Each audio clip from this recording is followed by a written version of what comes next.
Hello అండి. ఈరోజు వీడియోలో ఉగాది స్పెషల్ భక్షాలు అదే అండి బొబ్బట్లు ఎక్కువ రోజులు నిల్వ ఉండేలాగా ఎలా చేసుకోవాలో వీడియోలో అయితే షేర్ చేశాను. ఎందుకంటే ఉగాది ఎప్పుడు కూడా మనకు ఎండాకాలంలోనే వస్తుంది. అలాగే ఎండాకాలంలో పప్పుతో చేసిన ఏ ఐటమ్ అయినా కూడా తొందరగా పాడైపోయే ఛాన్సెసే ఎక్కువగా ఉంటాయి కాబట్టి భక్షాలు ఎక్కువ రోజులు నిల్వ ఉండేలాగా ఎలా చేసుకోవాలో వీడియోలో షేర్ చేశాను. కాబట్టి వీడియో ఎక్కడ కూడా స్కిప్ చేయకుండా చూడండి. ఫస్ట్ అయితే ప్రాసెస్ చూద్దాము. ఇక్కడ నేను హాఫ్ కేజీ శనగపప్పును తీసుకొని దీన్ని 1 అవర్ అయితే మంచిగా కడిగిన తర్వాత నానబెట్టిన.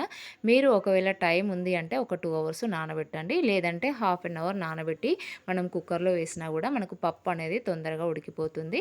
అలాగే మనము 1 అవర్, 2 అవర్ నానబెట్టుకున్న శనగపప్పును ఇలా కుక్కర్‌లో కాకుండా మనం నార్మల్‌గా ఉడకబెట్టినా కూడా శనగపప్పు అనేది చాలా తొందరగా ఉడికిపోతుంది. సో, ఇక్కడ నేను పప్పునైతే ఇలా కుక్కర్‌లో అయితే ఉడకబెట్టిన. మనం పప్పును 2 వేళ్ళతో తీసుకొని ఇలా ప్రెస్ చేసినప్పుడు అది మెత్తని పౌడర్ లాగా అయిపోవాలన్నమాట. అప్పుడే మనకు పప్పు అనేది పర్ఫెక్ట్‌గా ఉడికినట్టు. సో, ఇప్పుడు ఉడకబెట్టుకున్న ఈ పప్పులో నుండి ఉన్న ఎక్స్ట్రా వాటర్‌ని అంతా గూడా వంపేసుకొని పప్పంతా గూడా మనకు చల్లారేంత వరకు పక్కన పెట్టేసుకోవాలి. ఆ తర్వాత చల్లార్చుకున్న పప్పునైతే మిక్సీ జార్‌లో వేసుకొని మెత్తని పౌడర్‌లాగా అయితే చేసుకోవాలి. ఆ తర్వాత ఇలా మనము మెత్తని పౌడర్‌లాగా చేసుకున్న ఈ పప్పులోనికి సన్నగా తురుముకున్న బెల్లాన్నయితే యాడ్ చేసుకొని మంచిగా కలుపుకోవాలి. ఇక్కడ నేను హాఫ్ కేజీ పప్పుకి హాఫ్ కేజీ కంటే కొంచెం ఎక్కువ బెల్లాన్నే తీసుకున్నాను. ఎందుకంటే ఈ మిక్చర్ అంతా గూడా ఈ స్టఫ్ అంతా గూడా మనము పిండిలో పెట్టి చేస్తాం కాబట్టి ఆ స్వీట్‌నెస్ అనేది తగ్గిపోతుంది. అందుకని జెప్పేసి కొంచెం ఎక్కువ బెల్లాన్ని హాఫ్ కేజీ కంటే ఎక్కువ బెల్లాన్నయితే యాడ్ చేసిన.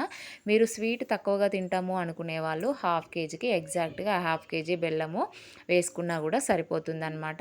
ఎక్కువ స్వీట్ తినాలనుకునే వాళ్ళు కొంచెమే ఎక్కువగా యాడ్ చేసుకోండి. అలాగే ఈ మిక్చర్‌లోనికి నేను కొద్దిగా ఒక పించ్ ఆఫ్ సాల్ట్ అనేది యాడ్ చేసిన. ఎందుకంటే మనం ఏ స్వీట్ చేసినా గూడా ఒక పించ్ ఆఫ్ సాల్ట్ అనేది యాడ్ చేస్తే దాని టేస్ట్ అనేది చాలా అంటే చాలా బావుంటుంది. సో, ఇదంతా గూడా మంచిగా కలుపుకున్న తర్వాత మనం స్టవ్ మీద పెట్టుకొని ఇది దగ్గరికి అయ్యేంత వరకు దీన్ని ఉడికించుకోవాలనమాట. సో, ఇది ఎక్కువ టైం తీసుకుంటుంది కాబట్టి ఈలోగా మనం పిండిని గూడా కలుపుకుందాము.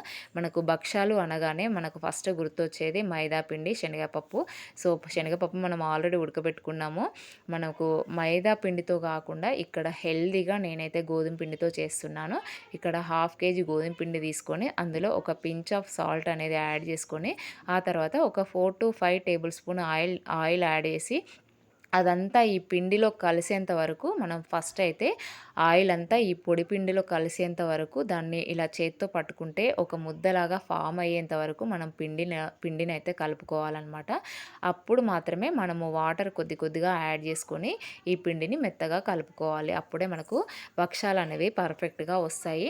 అంతేకాకుండా మనం ఆయిల్ వేసిన వెంటనే మనం వాటర్ వేసి కలిపినామనుకోండి భక్షాలు చేసిన తర్వాత ఎక్కడికక్కడ విరిగిపోతాయి. సో, కాబట్టి ఫస్ట్ అనేది ఆయిల్ మంచిగా కలుపుకున్న తర్వాత వాటర్ యాడ్ చేసుకొని ఇలా మెత్తని ముద్దలాగా కలుపుకున్న తర్వాత ఈ పిండంతా ఆరిపోకుండా ఉండడం కోసము వీటిపైన కొద్దిగా ఆయిల్ అప్లై చేసుకొని దీనిపైన ఒక మూత పెట్టి మనము రెస్ట్ అయితే ఇవ్వాలి. మామూలుగా అయితే మైదా పిండితో చేస్తే దాన్ని కంప్లీట్‌గా ఆయిల్‌లోనే సోక్ చేస్తారు కదా! సో, అలా కాకుండా ఇక్కడైతే మనం కంప్లీట్‌గా హెల్తీగా చేస్తున్నాము. సో, ఇప్పుడైతే మనము ఉడకబెట్టుకున్న ఆ స్వీటులోకి మనకు పప్పు అనేది ఉడుకుతుంది కదా బెల్లంలో, అందులోకైతే మనము ఇలాచీని మెత్తని పౌడర్‌లాగా దంచుకోవాలి. ఇది మెత్తగా అయిన తర్వాత ఒక స్పూను సోంపునైతే ఇందులో యాడ్ చేసుకొని మనం ఒక 2, 3 సార్లు దంచినామనుకోండి ఆ సోంపు ఫ్లేవరు, ఆ స్మెల్ అనేది బయటకొచ్చేస్తుంది. అంతవరకు సరిపోతుంది. అంతేగాని మెత్తని పౌడర్ చేయాల్సిన అవసరం లేదు. ఇప్పుడు దీన్నంతా గూడా మనం ఉడుకుతున్న ఈ పప్పు ఈ స్వీట్‌లోనికి వేసుకొని ఇదంతా గూడా మనకు గట్టి పడేంత వరకు దీన్ని ఉడికించుకోవాలి.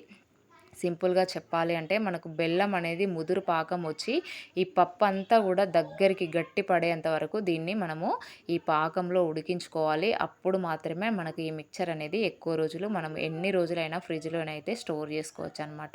సో, ఇదైతే మనకు రెడీ అయిపోయింది. ఇప్పుడు ఇది చల్లారడం కోసం నేనైతే ఒక వేరే బౌల్‌లోకి అయితే తీసి పెడుతున్నాను.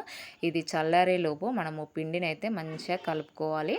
సో, ఇక్కడ రెస్ట్ ఇచ్చిన పిండిని కూడా మంచిగా కలుపుకోవాలి. అప్పుడే మనకు భక్షాలనేది విరిగిపోకుండా వస్తాయి. సో, ఇప్పుడు మనము కలుపుకున్న పిండినైతే మనకు కావాల్సిన సైజులో ఇట్లా ముద్దలు చేసుకొనైతే పక్కన పెట్టేసుకోవాలి.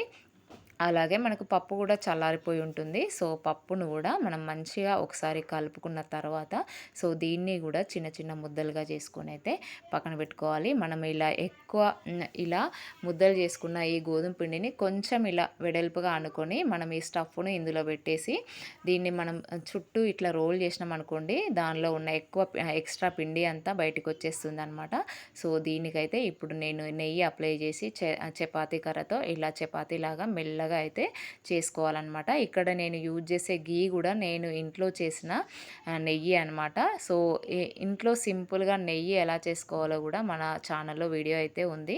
సో, ఎవరికైనా కావాలంటే ఒకసారి వెళ్ళి చూడండి. సో, ఇక్కడ నేను వేడి చేసుకున్న నెయ్యితో మాత్రమే చేస్తున్నాను. సో, ఇలా మనం ఈ అలాగే ఇలా చపాతీ కర్రతోనే కాకుండా మనం చేత్తో కూడా చేసుకోవచ్చు. ఎందుకంటే మైదా పిండితో చేసేటప్పుడు అసలు చపాతీ కర్ర ఎక్కడ యూజ్ చేయకుండా చేత్తో ఇలా అంటేనే అయిపోతాయి గూడా.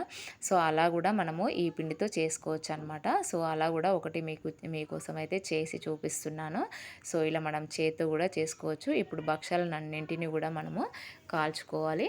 సో, ఇక్కడ ప్యాన్ అనేది వేడైన తర్వాత భక్షాలు దానిపైన వేసిన తర్వాత 2 సైడ్‌లా ఒకసారి కాల్చిన తర్వాత మనము నెయ్యి అయితే వేసుకొని కాల్చుకుంటే చాలా అంటే చాలా టేస్టీగా ఉంటుంది. సో, ఇక్కడ మీరు నెయ్యి స్మెల్ పడని వాళ్ళు ఆయిల్‌తో కూడా చేసుకోవచ్చు. సో, నేను చెప్పిన టిప్స్ ఫాలో అవుతూ మీరు భక్షాలు చేయండి. టేస్ట్‌కు టేస్ట్ అలాగే ఎక్కువ రోజులు భక్షాలు పాడవకుండా మనం ఎన్ని రోజులైనా కూడా ఆ స్టఫ్‌ను ఫ్రిడ్జ్‌లో స్టోర్ చేసుకొని చేసుకోవచ్చు. అలాగే మనం చేసుకున్న భక్షాలు కూడా ఎక్కువ రోజులైతే నిల్వ ఉంటాయన్నమాట. సో, సోంపు కూడా వేయడం మర్చిపోకండి. సోంపు వేస్తే కూడా చాలా అంటే చాలా టేస్టీగా ఉంటాయి. సో, వీడియో నచ్చితే లైక్ చేయండి. మన ఛానల్‌కి కొత్తగా వస్తే సబ్స్క్రైబ్ చేయండి. సో, వీడియో నచ్చిందనే అనుకుంటున్నాను. కాబట్టి లైక్ చేయడము, షేర్ చేయడము, సబ్స్క్రైబ్ చేయడం మర్చిపోకండి. Thank you.